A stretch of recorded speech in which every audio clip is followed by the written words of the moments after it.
Subscribe please.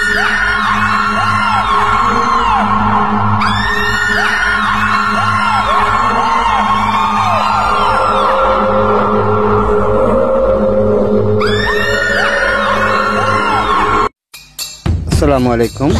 আশা করি সবাই ভালো আছো, আমিও ভালো আছি।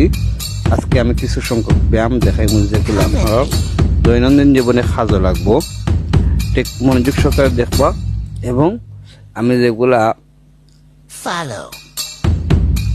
টেকনিক দেখাইলাম এগুলা আপনারা খুব খেয়াল করে রাখবা, কারণ কোন সময় কোন দিন কাজে লাগবে তা আপনার হইতে পারছে না।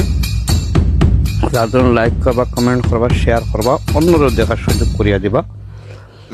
হঠাৎ করে কোন জায়গা গেছেন, হঠাৎ করে দেখা গেছে একটা পরিস্থিতির মধ্যে পড়ে গেছেন একজন অসহায় মানুষ সামনে, তাহলে আপনি এখান থেকে আত্মরক্ষা কিলা করিয়া আইতা এবং মানুষের কিলা বাঁচাইতা, এটা আপনার টার্গেট থাকতে হবে এবং আপনার যে কিছু না কিছু জানাতে করতে সম্ভব।